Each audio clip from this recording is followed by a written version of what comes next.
여러분 안녕하십니까? 이충건 방송의 이충건입니다. 오늘은 한국은행 이주열 총재의 재정준칙 소신 발언은 일리가 있고 여당 의원들의 공격은 잘못되었다라는 내용을 가지고 말씀을 드리겠습니다. 이주열 한국은행 총재는 10월 14일 금융통화운영위원회 직후 기자간담회에서 연금, 의료비 등 의무 지출이 급증할 것으로 예상되는 만큼 장기적 재정 건전성 유지를 위해서 엄격한 재정 준칙이 필요하다고 말을 했습니다. 그는 2018년 국제통화기금이 효과적인 재정 준칙의 기준으로 제시한 단순성, 강제성, 유연성을 소개하기도 했습니다. 하는 총재가 재정 운영 원칙에 대한 의견을 표명한 건 바람직한 현상입니다.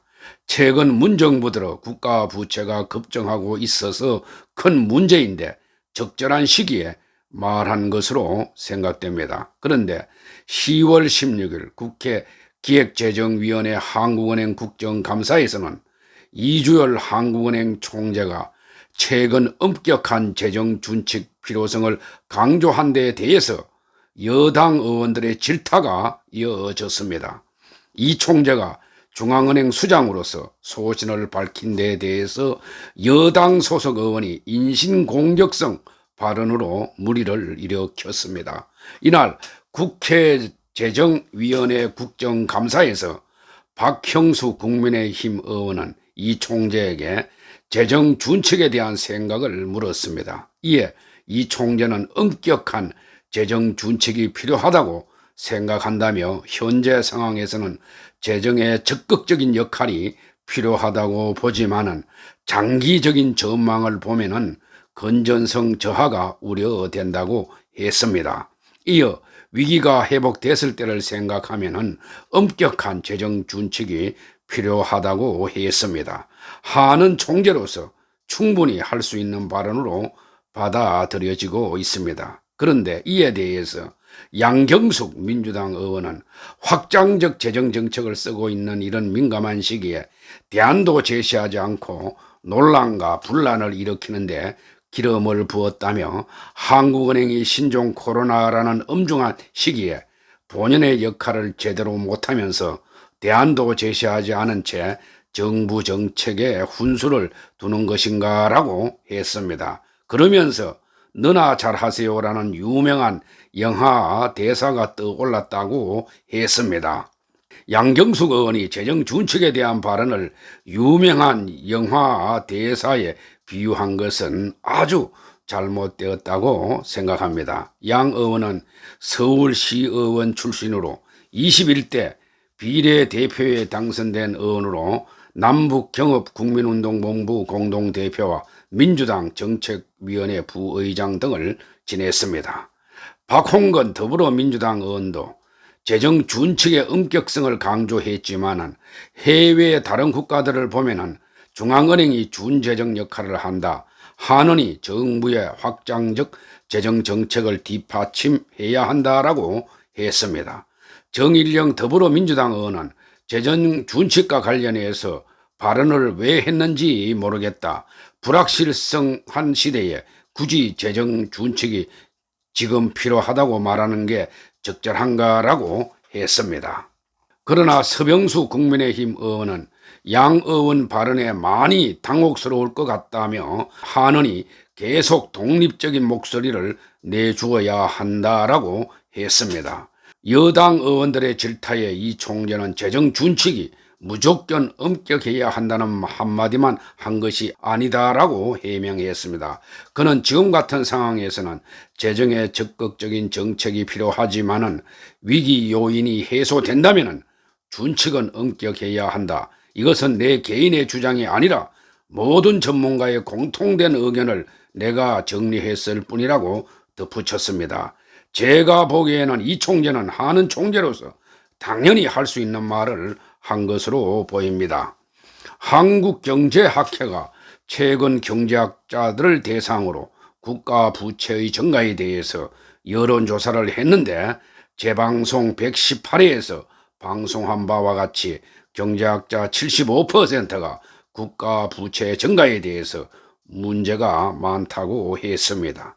엄격한 재정 준칙의 필요성은 경제 전문가들이라면 누구나 강조해온 이야기입니다. 재정 상태를 포함하여서 국내외 경제 전반을 분석해야 하는 한국은행 총재로서 당연히 해야 할 발언인데, 이를 여당 의원들이 문제 삼는 것은 최근 급증하는 국가 부채를 두고 전문가들 사이에 말이 많은데 여당의 재발절인 행동이 아닌가 묻고 싶습니다. 또 11월 5일 발표한 정부의 재정 준칙안은 전문가들로부터 큰 비판을 받았습니다. 이충건 방송 116회에서 방송한 바와 같이 정부는 11월 5일 국가 채무 비율과 통합 재정 수지 관리 범위를 각각 GDP 즉 국내 총생산 대비 60%와 마이너스 3%로 제시한 한국형 재정 준칙을 발표했지만 전문가들은 문재인 정부의 확대 재정 정책을 합리화하기 위한 재정 준칙이라고 비판했습니다.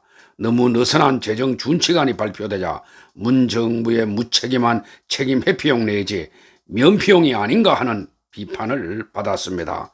정부가 금년 말 43.9%보다 훨씬 높은 60%를 국가 채무 비율 한도로 설정하고 실시도 2025년부터 실시하자는 재정 준칙안을 발표하자 중앙은행 수장으로서 소신을 밝힌 것으로 생각됩니다. 이주열 총재는 모두 발언을 통해서 자산시장으로의 자금 흐름과 가계부채 증가세 등 금융안정 상황의 변화를 주의 깊게 살펴보겠다라고도 말을 했습니다. 최근 완화적 통화정책의 영향으로 가계부채가 빠르게 증가했고 이로 인해서 늘어난 자금이 자산시장으로 쏠리고 있다는 지적을 염두에 둔 것으로 보입니다. 다만 그는 국내 경제 회복을 뒷받침하기 위해서 통화정책은 완화적으로 운용해 나갈 계획이라고 말을 했습니다. 아무튼 이번 한은 총재의 발언은 얼마든지 할 수 있는 이야기를 거대 여당 의원들이 무더기로 공격한 것은 아주 잘못된 것으로 생각합니다. 문제의 본질은 문정부대로 급증하는 국가 부채가 문제가 있습니다. 문제의 본질은 놔두고 한은 총재의 말 한마디에 꼬리를 물고 늘어지는 것은 다수당의 행포이자 아주 잘못된 행태입니다. 중앙은행인 한국은행은 다른 금융기관과 다르게 독립성을 보장해 주어야 합니다. 그런 의미에서 이번 거대 여당 의원들의 행태는 아주 잘못된 것입니다. 오늘 방송은 여기서 마치겠습니다. 제 영상이 도움이 되셨으면 동영상 아래 구독과 좋아요를 눌러주시기 바랍니다. 더 좋은 방송으로 보답하겠습니다. 제 영상을 시청해 주셔서 고맙습니다.